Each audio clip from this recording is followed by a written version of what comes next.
வைக்கலாம். இந்த Morgan Stanley capital இன்டர்நேஷனல்ங்கிறதுடைய சுருக்கம் தான் MSCI. இவங்க பல இண்டெக்ஸ் வச்சிருக்காங்க.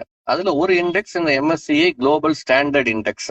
இந்த குளோபல் ஸ்டாண்டர்ட் இண்டெக்ஸ்ல சர்வதேச அளவில் இருக்கக்கூடிய பல நிறுவனங்கள் வந்து இதுல இடம்பெற்று இருக்கு. நம்ம சென்செக்ஸ் மாதிரி, நிப்டி மாதிரி இவங்க ஒரு இண்டெக்ஸை மெயின்டைன் பண்றாங்க. அந்த இண்டெக்ஸ்ல இந்தியாவுடைய வெயிட்டேஜ், இந்திய நிறுவனங்கள், இந்திய பங்குகளுடைய வெயிட்டேஜ் பாத்தீங்கன்னா கிட்டத்தட்ட 19% கிட்ட இருக்கும், 5 ஒரு பங்கு. சோ நல்ல முக்கியத்துவம் பெற்ற ஒரு இந்திய நிறுவனங்களை பொறுத்தவரை ரொம்ப ஒரு பிரஸ்டிஜியஸ் இண்டெக்ஸ்னு நம்ம சொல்லலாம். இது இதுல வந்து ஹியூண்டாய் நிறுவனத்தை இணைத்திருக்கிறார்கள். அதற்கு பதில் அதானி கிரீன் எனர்ஜிங்கிற நிறுவனத்தை ரிமூவ் பண்ணிருக்காங்க. அதை ரிமூவ் பண்ணிட்டு அதற்கு பதில் இதை இணைத்திருக்கிறார்கள். இப்ப எப்படி நிப்டி 50ல 50 பங்கு இருக்குன்னா ஒன்னு இணையுதுன்னா ஒன்னு வெளியே வரணும். அது மாதிரி இதுலயும் வந்து ஒன்னு இது இணைந்திருக்கிறது. அதற்கு பதில் அதானி கிரீன் எனர்ஜி வெளியே வந்திருக்கு. அது எந்த அடிப்படையில அதை நீக்கிறாங்க சார்? காரணம் எதுவும் இருக்கா? இதுக்கு பல பேராமீட்டர்ஸ் இருக்கு. மார்க்கெட் கேப், லிக்விடிட்டி, இது போன்ற இன்னும் வேறு சில தரவுகள் அடிப்படையில இதை வந்து பீரியாடிக்கலா பண்றாங்க. அந்த மாதிரி இப்ப பிப்ரவரி மாதத்துக்கான ரீபேலன்ஸ் இது. எப்படி சென்செக்ஸ் நிப்டில வந்து இம்பாக்ட் காஸ்ட்னு ஒண்ணு பார்ப்பாங்க. வாங்குவதற்கும் விற்பவருக்கும் இல்ல இடைவெளி மிக குறைவாக இருக்க வேண்டும்.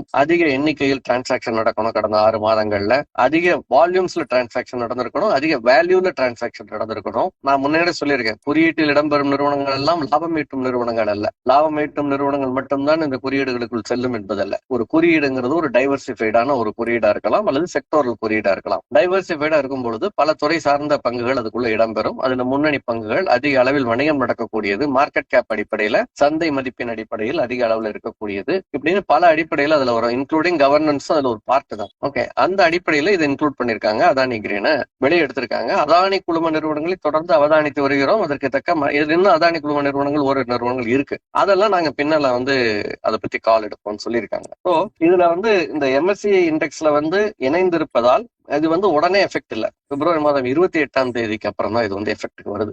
ஏன் இப்படி வந்து இன்னைக்கு சொல்லிட்டு 28 சொல்றாங்கன்னா ஒரு டைம் கொடுக்குறாங்க. இன்னைக்கு சொல்லிட்டு இன்னைக்கு மத்தியானம் அந்த பங்கினுடைய விலையில் அதீத ஏற்ற இறக்கங்கள் இருக்கும். அதானி கிரீன் பெரிதாக அடி வாங்கும், ஹியூண்டாய் திடீர்னு ஒரே நாள்ல பெருசா ஏறி போயிடும். அப்படிலாம் இல்லாமல் இப்போ ஒரு 15-20 நாட்கள் டைம் கொடுக்குறாங்க. இதுக்குள்ள வந்து இந்த அட்ஜஸ்ட்மெண்ட்ஸ் பூரா நடக்கும். விற்பவர்கள் விற்று குறியீட்டில் இருப்பதற்காக மட்டுமே வாங்கினவங்க மெல்ல மெல்ல விற்று வெளியேறுவார்கள். இது வரைக்கும் இதை அண்டர் வேல்யூ பண்ணியிருந்தவங்க ஹியூண்டாயே இப்ப மெல்ல அதனுடைய கவனத்தை பெற ஆரம்பிக்கும்.